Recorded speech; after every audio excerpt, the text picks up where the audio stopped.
ମୋ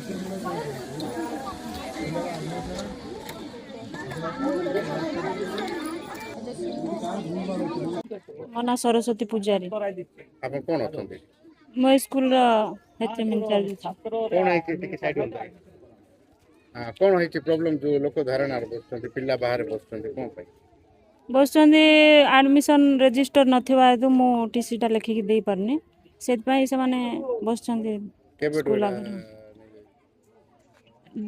2 ତାରିଖରୁ ଟିସି ଦେବା କଥା, କିନ୍ତୁ ମୋ ପାଖରେ ଯେହେତୁ ଆଡମିସନ ରେଜିଷ୍ଟର ନାହିଁ, ମୁଁ ସେଥିପାଇଁ ଟିସି ଦେଇପାରୁନି। କୁଆଡେ ଗଲା ଆଡମିସନ ରେଜିଷ୍ଟ୍ରେସନଟା? ସେଇଟା ତ ମୁଁ କହିପାରିବିନି କୁଆଡ଼େ ଗଲା। ମୋତେ ଯେଉଁ ଚାର୍ଜ ଦେଲେ, ଯେତେବେଳେ ପ୍ରଶାନ୍ତ ସାମନ୍ତରାୟ ସାର୍ ଥିଲେ ହେଚଏମ୍, ସେତେବେଳକୁ ଚାର୍ଜ କିଛି ଦେଇନଥିଲେ। ଅଫିସ୍ ଆସିକି, ଅଫିସ୍ ମାନେ ଇନଭେଣ୍ଟ୍ରି ହେଲା, ସବ୍ ଆଡ଼ିସନାଲ୍ ତହସିଲଦାର ଆସିଥିଲେ, ଏବିଓ ସାର୍ ମାନେ ଆସିଥିଲେ, ସିଆରସିସି ବି କେତେ ଜଣ ଆସିଥିଲେ, ଆଉ ଏସ୍ଏମ୍ସିର ପ୍ରେଜେଣ୍ଟରେ ତାଲା ଖୋଲା ଦେଇକି ଆଲମାରି ଭଙ୍ଗା ହେଇଥିଲା। ସେଥିରୁ ସେମାନେ ସବୁ ଲିଷ୍ଟ କଲେ ଯାହା ଯାହା ଜିନିଷ ଅଛି ସ୍କୁଲରେ, ହେଲା। ସେ ଲିଷ୍ଟ ଭିତରେ ଆଡମିସନ ରେଜିଷ୍ଟରଟା ନାହିଁ। ବର୍ତ୍ତମାନ କଣ କରିବେ ଆପଣ? ବର୍ତ୍ତମାନ ମୁଁ ତ ଉପର ଅଫିସରଙ୍କୁ ଲିଖିତ ଆକାରରେ ଜଣାଇଥିଲି। ମ୍ୟାଡ଼ାମ୍ ବି ଏବେ କହିଲେ ମୋତେ ଫୋନ୍ କରିକି ଯେ ଆପଣ ଟିସି ଦେବାଟା ଆରମ୍ଭ କରନ୍ତୁ, ମୁଁ ଅର୍ଡ଼ରଟା ପଠାଇ ଦେଉଛି ଆପଣଙ୍କୁ ବୋଲି କହିଲେ। କିନ୍ତୁ ଗାଁ ଲୋକଙ୍କୁ ଶୁଣୁନାହାନ୍ତି, ଟିସି ଆମକୁ ଏବେ ଦରକାର ନାହିଁ, ଆମକୁ ଆଡମିସନ ରେଜିଷ୍ଟର ଦରକାର ଏବେ ବୋଲି ଆପଣଙ୍କୁ କହୁଛନ୍ତି। ଆଉ ପଶେଇବାକୁ ଦଉଛନ୍ତି କି ସ୍କୁଲ ଭିତରେ? ତାଲା ପକେଇଛନ୍ତି, ଆମେ ସକାଳେ ଆସି ଏଠି ଅଛୁ। ପିଲା ଯୋଉ ବାହାରେ ପଢୁଛନ୍ତି, ପିଲା ସବୁ ବାହାରେ ବସିଛନ୍ତି ଆଉ ଖରାରେ। ମୁଁ ସୁପଦ ହାଲଦାର, ପିଲାର ଅଭିଭାବକ।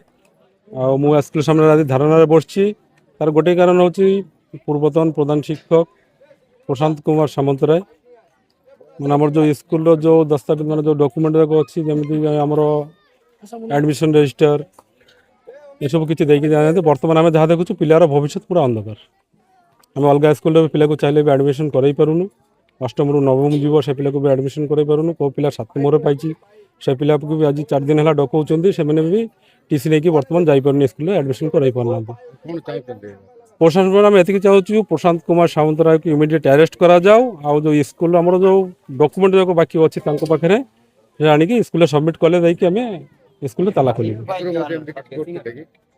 ସେ ତାର ତ ଅଛି ସାର୍, ଦେଖନ୍ତୁ, ସେ ବର୍ତ୍ତମାନ ମାନେ ଯେଉଁ ଏଇଠୁ ସସ୍ପେଣ୍ଡ ହେଇକି ଯାଇଛି, ଏ ସ୍କୁଲରୁ ସସ୍ପେଣ୍ଡ ହେଇକି ଯାଇଛି, ବର୍ତ୍ତମାନ ସସ୍ପେଣ୍ଡ ବି ଅଛି। କିନ୍ତୁ ପ୍ରଶାସନ ଏପର୍ଯ୍ୟନ୍ତ ସ୍କୁଲ ତରଫରୁ ଲିଖିତ ଆକାରରେ ଜଣାଇଲା ପରେ ବି ଏପର୍ଯ୍ୟନ୍ତ ଆମକୁ କିଛି ରିପ୍ଲାଏ ଆସୁନି।